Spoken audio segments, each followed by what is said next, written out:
Hey, Mike here with Canadian Musician, and on the line with me is John-Angus MacDonald, guitarist for the Trews, one of the most consistent, one of the best and most successful rock bands in Canada over the last 10 years. I'm sure it doesn't need much of an introduction. The Trews are actually going to be on the cover of our January-February issue, so this will be my second time talking to John-Angus in the last few months, but I think it was late October I last spoke to you last, so John-Angus, thanks for joining me, and good to talk to you again, man. Yeah, thanks for having me, Mike. Okay, since when I spoke to you guys, like I said, in late October, it was in the final stages, the last day or two, I believe, of recording the new album. Where does the album sit now? Have you guys finalized the mixes and everything? Yeah, we finished mixing about 2 or 3 days ago, actually. We had, we did the long session in October that you visited us during, and then we did a couple of recall days, a couple of additional overdub days, and then we started mixing in December, which took about 2 or 3 weeks, and we finished just after the new year. All right, and when I was speaking to you guys, because we were in the process of recording, you had obviously your impressions of what the final album would be like, and you said that, in parts at least, it was going to be the heaviest album you guys have made. Now that it's all in the bag, how does it compare to, at least to the last album, Hope and Ruin? It's heavier and it's more modern sounding than Hope and Ruin, but we can't really get away from ourselves. Every record ends up being fairly diverse.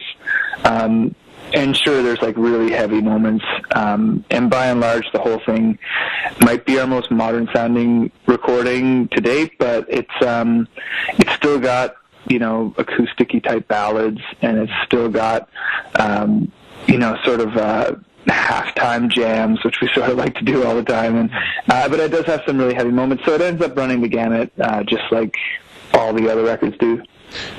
What do you mean exactly by modern sounding? Does that mean a more polished production style or instrumentation? The instrumentation is the same by and large, but I think it's just in the way we approach the recording and the way that our producer Gavin Brown sort of approaches recording. It's like a more high-tech and hi-fi process. Like, we had 28 mics on the drums. Not everything got used all the time, but we also ran like 4 guitar amps at all times, like recording all 4 of them and doing blends and just like very, very high-tech things that we had not really tinkered with too much before. And with Gavin Brown, and I guess for listeners who may not know him off the top of their heads, very successful producers, worked at the Tragically Hip on the Hip's last album, I think it was Now for Plan A, I believe it was called. So I also worked with Metric, Bare Naked Ladies, a bunch of people. What did Gavin bring to the overall sound as far as, are there elements in the songs that you don't think you would have, I guess, come to if it had not been for your work with Gavin? Certain songs, I think of a song called What's Fair is Fair that we ended up giving him a co-write on because it was such an evolution from where it started as a demo. He just encouraged us to be more direct and with the lyrics and to sort of condense the song down to its sort of essential message. So that was something he brought to the table. As far as he sort of worked a lot with what we had. We had spent like a good 5 or 6 months at our space in Toronto, really focusing on songwriting, and we decided to make it really separate this time. Like on our last record, Hope and Ruin, we went into the studio with nothing except for some kind of concept of what we wanted to do, a few germs here and there of ideas, but everything was developed in the studio and recorded as we went. And we had the luxury of time. We had the luxury of a more affordable space and a very flexible producer and everything. So we were sort of chipping away at it and building it as we went. This record, we decided to completely separate the two. Like, we spent, I think, from about January till May, just writing and demoing, on and off at our space. And we accumulated tons of material. And then we started, we went about searching for a producer, and when we decided on Gavin, we just showed him everything, and he had a lot to work with. We had a lot of music and a lot of ideas, and he just sort of, did his thing to some of them. Some of them were, simplified, arrangements, simplified drum arrangements. suggesting other arrangements, maybe a fast song became a slow song, piecing songs together in different ways, what producers do. And I think he did a great job. Mm-hmm. And as you alluded to there, and as we spoke about a bit at length in our previous interviews, you guys spent a lot of time kind of in your own rehearsal space, jamming out and seeing what ideas would come out of those jams or inspirations would come out of those jams. Is that an approach that I guess you would want to follow up on? Now that you see the final product, would you do it that way again?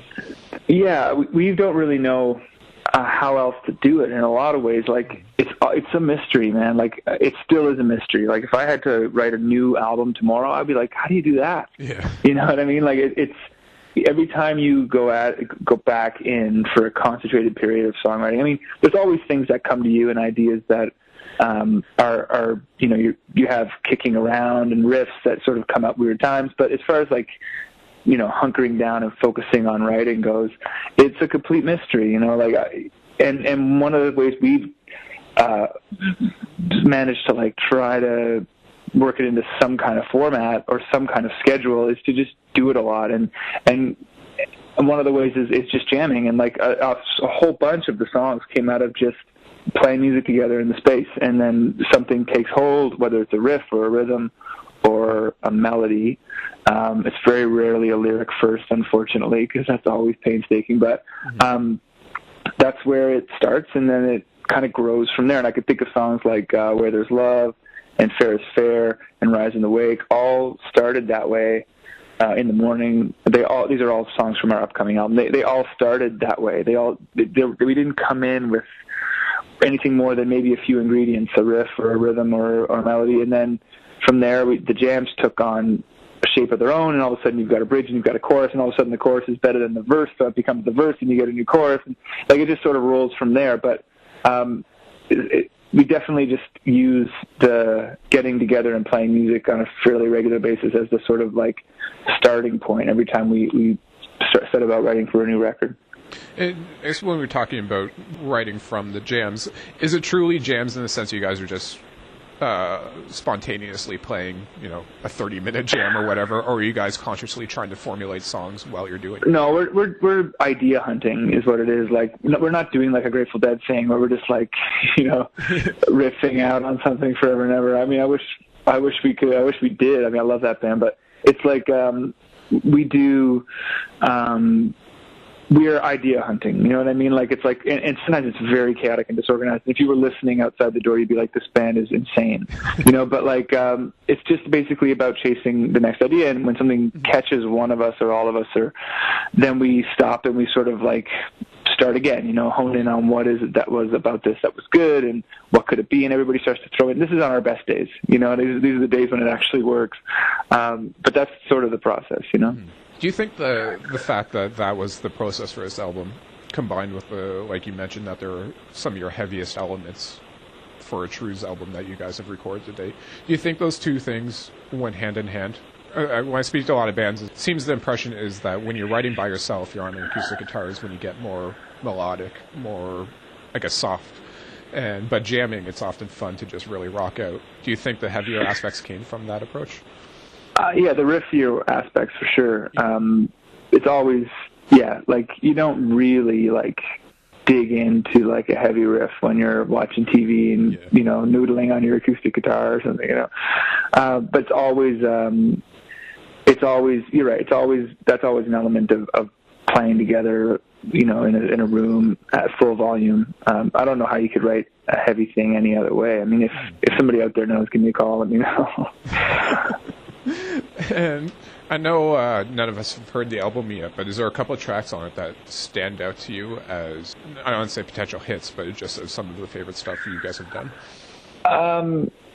You know what? I don't think this is not, I'm trying not to sound like I'm tooting my own horn here, but I don't think there's no filler. Like, every song is very important and came out really well. And I think I'm trying to sound like I'm not, bragging or anything. It's not a brag. I just think that we sort of achieved our goal with each song. You know, when I see how it went from the genesis to like the final product, I think, wow, that really did accomplish what it was meant to accomplish. I mean, as far as the songs that I like the most, I love a song called The Sentimentalist. It's been in our set list for like a year and a half, and the recording turned out great. It's one of my favorite ones on the album. Another one is In the Morning, which is one of the softer acoustic songs. There's no drums in it. And we actually had Serena Ryder come in and do a verse and sing harmony, and that was a fond memory. She's a fantastic singer. And there's a song called Rise in the Wake, which opens the album, which we're probably going to name the album, which is super heavy, you know, AC/DC-ish, but, you know, with a definite Trews stamp on it. So, yeah, it sort of runs the gamut, and I think when people hear the record, they'll maybe understand what I'm talking about right now. Yeah. Fair enough. And as far as, I guess, the business side of the record, you guys went with a Pledge Music campaign to fund the new record. It was your first time doing it. By all accounts, it was a huge success. You guys exceeded your goal. I should mention that 5% of the exceeded goal funds will go to the Cystic Fibrosis Canada. But speaking to that crowdfunding method or approach, is it something you guys would do again? What's your general impressions?